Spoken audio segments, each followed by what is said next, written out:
Hello and welcome to Technophile.de. My name is Klaus and I want to present you my English review of the Wiko Rainbow, a 5-inch quad-core smartphone for a very affordable price, and it's one of my few reviews in English, so please excuse if it's not perfect, but I think this is of interest far beyond the German market where I'm normally doing reviews for.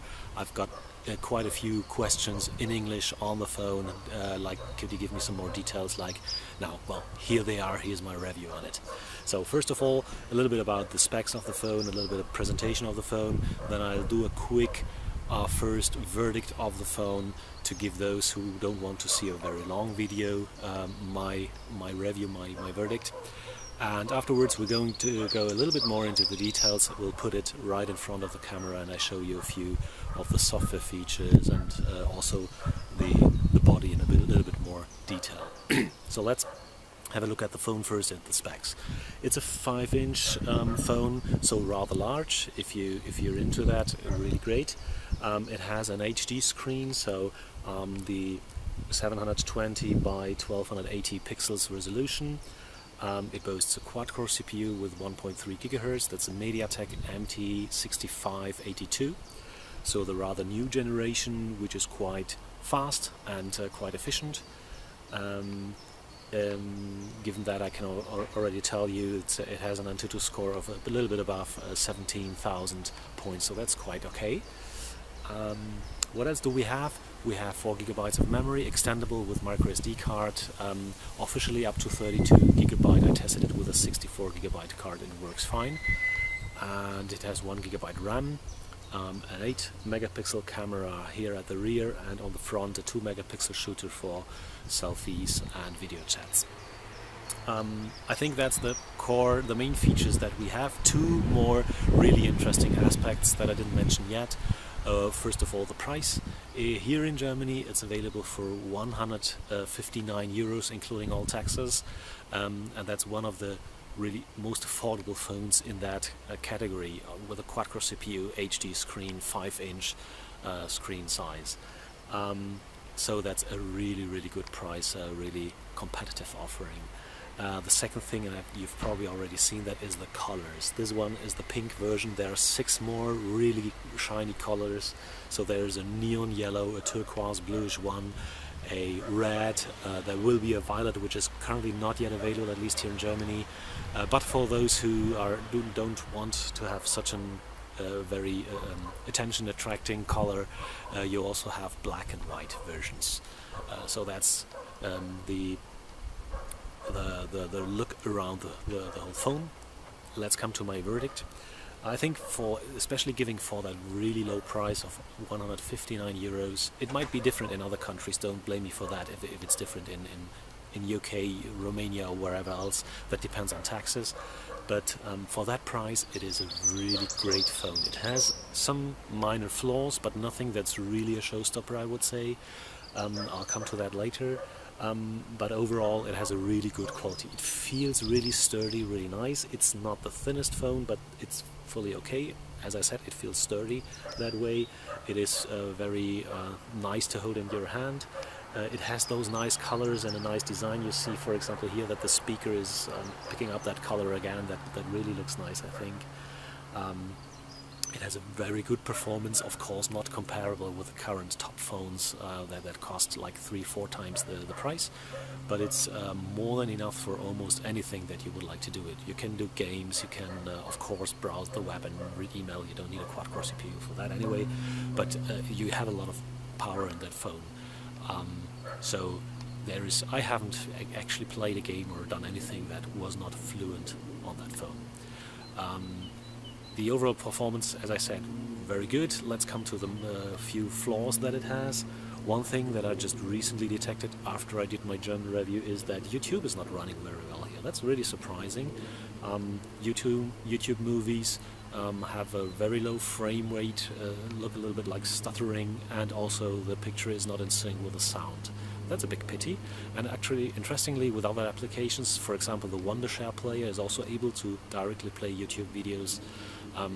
There is no issue at all, and it plays HD videos absolutely nicely. So there is a problem with the YouTube app on this phone here. I guess that there will be a software solution for that rather soon, so I'm expecting an update any day. That's one thing. The other thing is the front camera. Even though having 2 megapixels, it can only record video in VGA, so 640 by 480, and that's really not acceptable these days. With a 2 megapixel sensor, it should be capable to record in full HD like the main camera does, or at least in the smaller HD resolution of 720p. I don't know what happened there. I guess it's a software bug, and let's hope for a fix for that as well. I know that in some higher priced models of Wiko, for example the Highway, you have the same issue, and there I already got confirmation that that should be fixed at some point in time. That's about camera, and there is a third list on the negatives. Another small point I would say, that's the display. Actually, 2 aspects of it. First of all, the touchscreen is not the most sensitive one. It's not really bad, but sometimes it happens to me that when I touch the screen that it doesn't react. Secondly, the viewing angles are not the absolute best ones. This is definitely not a problem in everyday usage, but it's one of those small differences that you can see between the top-notch displays and smartphones and those of a more affordable class like this one here. So if you look at it like this, from a steep viewing angle over the corner of the display, so diagonal, then you will sometimes see the colors changing a little bit, a certain bluish tint getting into it, for example, and the contrast going down. Nothing really bad. You can still read the content from any angle. You'll probably get a problem if it's a steep angle just because of the optics, but not because of the viewing angles of the display. But it's one point, as said, where you can see the difference between top displays such as of an HTC One, for example, and the display of that class here. Still a very good display, nice colors, also bright enough for outside usage. This currently here is actually the highest brightness, so you see if you have the sky as a reflection on the phone, you will hardly be able to see anything. That's with most of the phones that way, but if you hold it in the right angle, more like that, for example, I can't see it right now, you will still be able to read it well. So I can really nicely see what is on the screen here, even though we are outside. Yeah, so far about the small deficiencies. As I really said, I think these are really small. Of course, if you are a big fan of YouTube, or if you're a big fan of recording you with video with a front camera, then these things can be of importance to you. For me, they are not really, and I think it's a very, very good package for the price, given 159 euros, at least here in Germany. In other countries it might vary. This is really a great phone. Very reliable. I haven't had any crashes or freezes in that phone. I haven't had any real problems with it. As said before, I was able to play even quite demanding games like Real Racing 3 or Royal Revolt 2, and they worked absolutely nice, absolutely no lag in there. So it's a good performance and a great performance for the price. Of course not comparable to a Galaxy S5 or HTC One, either this or last year's model. These are a different class and cost like 4 times the price, but for the price given, it is a really, really good offer. And maybe to put it a bit in perspective with the other Wiko offerings, I'm not sure if you know, they have a huge range of phones. Just within half a year of being in the German market, they have really flooded us with well-priced phones. There is one called Wiko Dark Knight, which has the same or very similar specs, also HD screen, 5-inch phone, but it has an aluminium body, is a little bit thinner and lighter, so it looks a little bit more elegant, maybe a bit more professional, you could say, and it's priced around 200 euros normally here in Germany. There is the Wiko Barry, which is the cheapest 5-inch phone that I know of. It's 129 euros, but then only dual-core CPU and also a lower resolution on the screen, but still a very good phone, and you can do a lot of things with it. So for that price, also a really good offering. And then there's the slightly smaller phone, the Sync Peaks 2, for 149 euros right now, which, well, is a bit more compact, but has also similar specs. So far about the phone and also putting it into perspective. Let's have a more detailed look at it. Let's go inside and put it on the desk. So here we have the Wiko Rainbow right in front of us, and before we have a look into the software stuff, let's first quickly have a closer view at the body and of course also at that shiny color. So let's switch it off and do the walk around the edges. So the front side is the typical one for any smartphone. It's more or less rectangular. We have this colored speaker phone up here.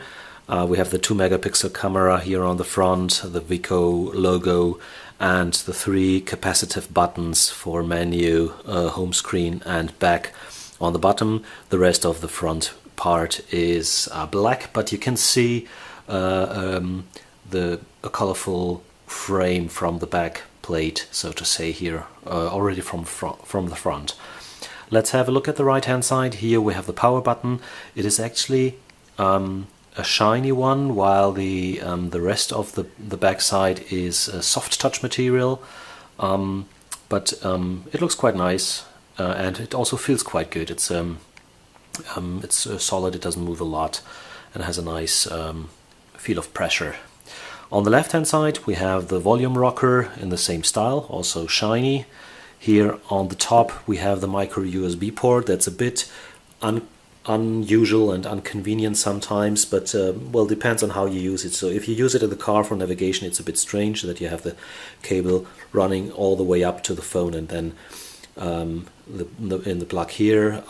If you're putting it like that on your desk and you have a cable coming from the top, it's actually quite convenient to have it there. Right next to it there's the 3.5mm headphone and headset jack.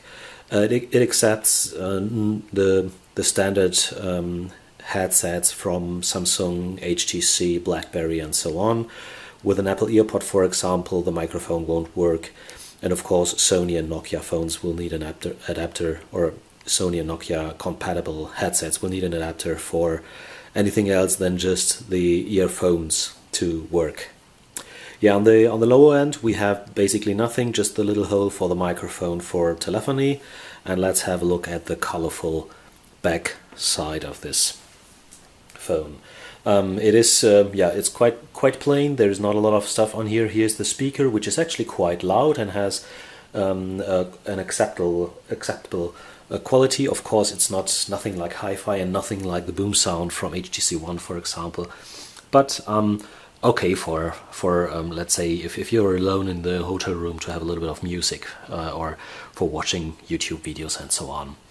You can probably see here that there are 2 small bumps next to the speaker, so that keeps this part of the phone a little bit away from the table desk, from the tabletop, so you can still hear the speaker quite well when it's laying on the table. Here we have the 8-megapixel camera with the supporting LED right next to it. Okay, so far about the hardware. Oh well, let's maybe quickly have a look into it. Up here there's a small place where you can actually open it, put your fingernail in and pull off the back part. Yep, here it goes, and you see there is even more color.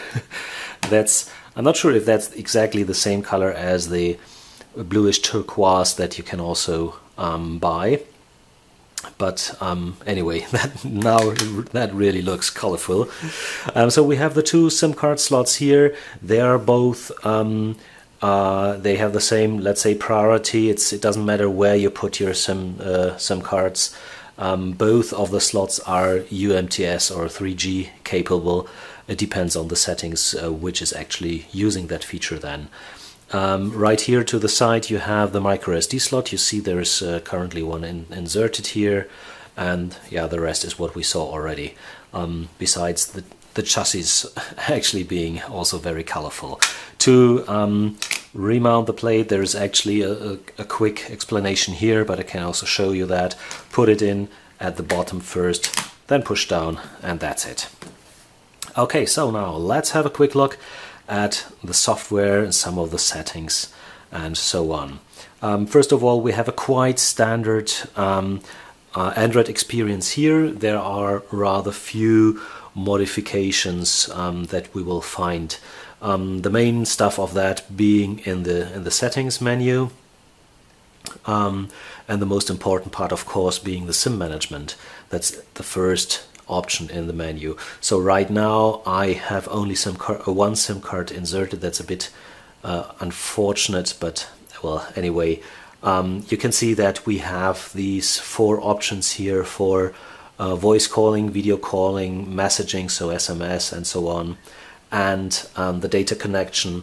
And for each one you can choose which of the 2 SIM cards that you may have right now. I have only that one here called Alex, but there could be a second one, and then you can choose with which of those 2 to normally do the respective action. So which of the ones has the data connection. Right now it's set to off, and when you go for voice calling and messaging, which is right now deactivated because there's only one option, then you can also choose as a third option the 2 SIM cards, and then a third options to always be asked. So anytime you want to call somebody or send a text message, the phone will actually, before doing that, ask you. Besides that, you can configure the SIM card that, or the 2 SIM cards in that menu.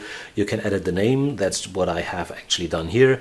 Normally there is the network name as the default in here, so you already have a speaking name and not just SIM1 and SIM2.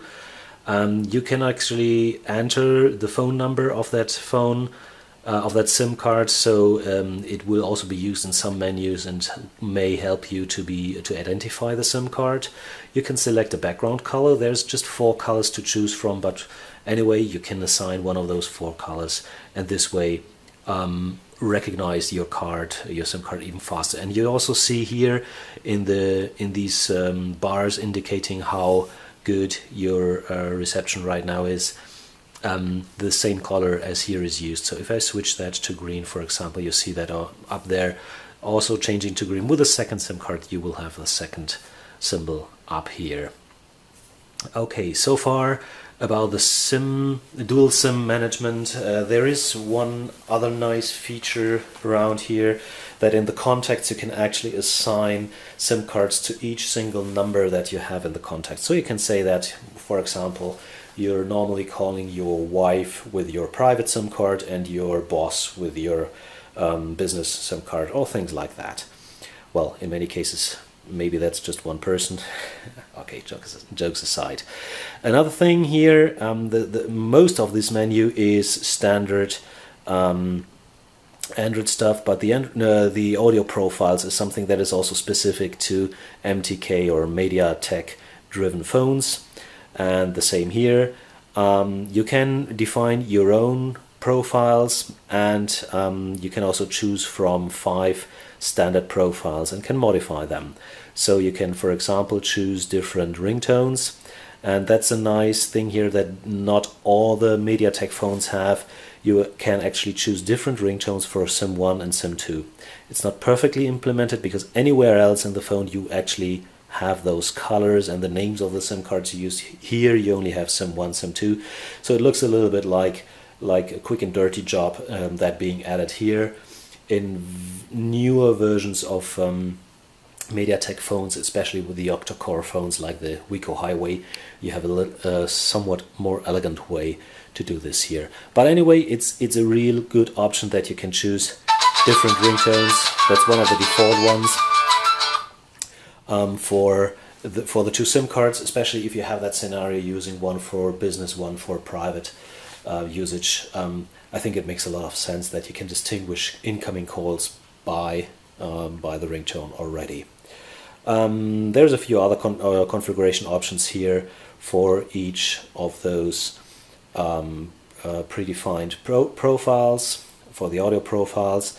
You also have some audio enhancement for music playback, but to me it sounds quite weird and not really good. It's the effect is much too extreme, and trying to enhance the 3-dimensional stereo effect, which just sounds awful in my ears. You can also use those profiles here in the quick settings. You have an audio profile selector, and you can switch between the 5 default profiles. Unfortunately, as you can see here, the profile called Klaus that I had in my list here up here is not in that quick settings menu. That's a bit of a pity, but I think normally you should always be able to live with those 5 default ones, especially as you can configure at least the general one to your liking. Okay, so far about audio profiles, and well, that's the core part of the modifications that are included in this settings menu. Let's go through it. Most of it is absolute standard. One thing that we can maybe quickly show, that it is actually possible to move applications to the SD card. Let's check out the Antutu benchmark. Well, this actually doesn't allow it, but you can see it, the grayed out button here, move to SD card. Let's see if I can quickly find another application that would allow that.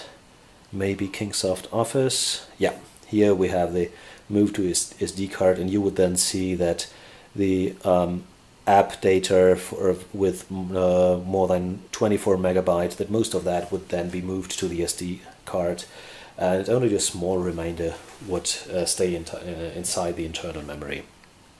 And as mentioned before, that's another interesting thing, the internal memory partitions is a bit more flexible than you have with many other phones. You have a total storage space of 4 GB, and virtually, but that's strange that it's showing 4 GB here, because normally it wouldn't show the system. That's interesting. In the German, if I switch to German, it shows 2.33 here. That looks like a bug here, that it shows 4 GB, because you definitely don't have all those 4 GB that it has as an internal storage available for you. So it's just like 2.3 GB for you normally. This is really weird. Ah, no, this is about the SD card. Okay, sorry, I was on the wrong area. Really confused now, because it doesn't show my internal storage. Strange. So, but what I actually intended to show, let's unmount the SD card quickly, and we should be able to then see the normal statistics. Still not. That's really interesting, because the in the English version, obviously the display here is different. It shows the total 4 GB now, but it also shows that the Android system takes 1.67 of that. So as I mentioned before, 2.33 is left over in the main partition, which is then now partly occupied by different types of data, by apps and so on, and available right now a little bit less than 1.4 GB, but that's really because I also installed quite a bit of applications. It's almost a gigabyte more when you unpack the phone, and I'm just wondering if that's really due to the English language. No, I'm not checking now, but probably it's also due to the latest update that I have seen installed just yesterday, firmware update. Okay, but the good thing, as I said before, you don't have two partitions, one for data, one for apps, which always increases the chance that one of them gets full, while on the other one you still have a lot of space left, depending on if you have more apps or more data on your phone. Here you can really use it flexibly, and also if you insert an SD card, then most of the data, specifically photos, videos that you take with the camera, go onto the SD card, and you can use basically all the space available in the internal memory for apps. That's a big advantage. Almost all the other Android phones I've tested so far have two partitions with a more rigid, let's say, split between data and apps. Okay, another quick look into the settings. There's one more thing that I think I should show you, and that's the smart gestures. There is a few things in here that allow you to unlock the phone by just a swiping gesture in front of that front camera, spinning the phone around, so putting a display down on the desk to turn it silent while it's ringing. If you do the same thing during a phone call, then you you activate the speakerphone, so a hands-free mode. Upset speaker, upset sound. It sounds a bit strange English to me. Anyway, and a few other gestures. Quite nice. What I found a little bit annoying is the proximity camera snap.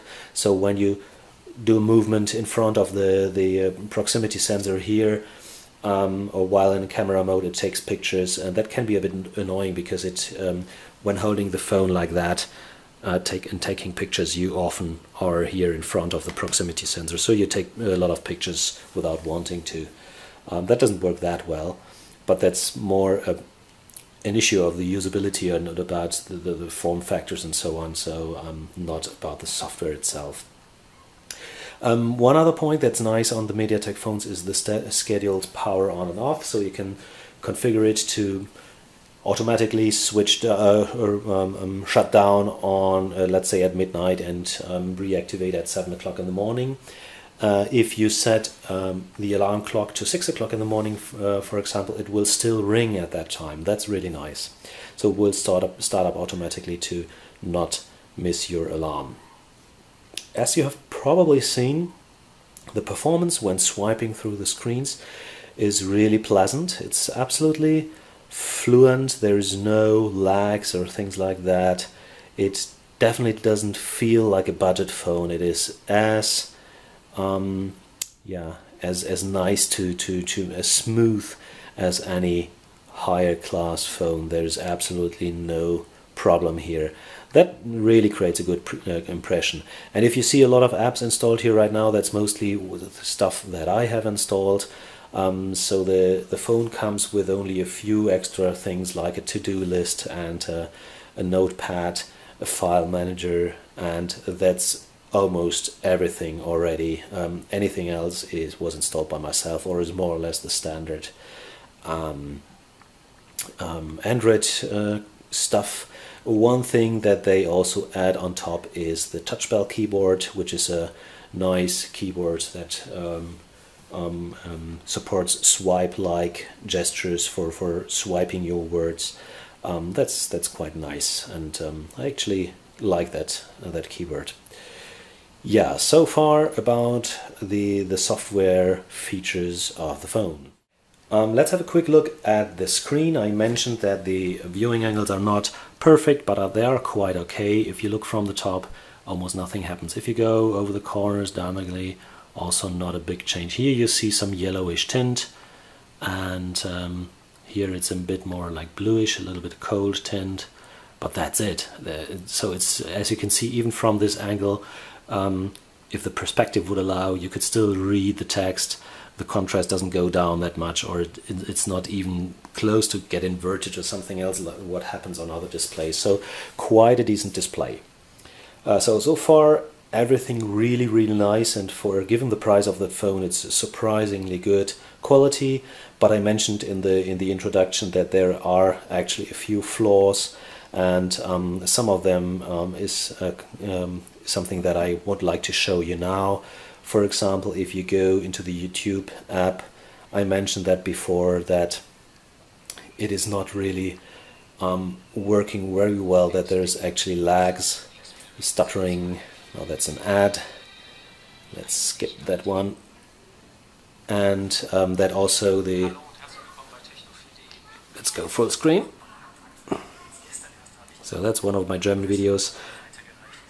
And I guess you can see that it is a little bit stuttery, not really extremely bad, but it could be better, and especially sound and picture are not in sync.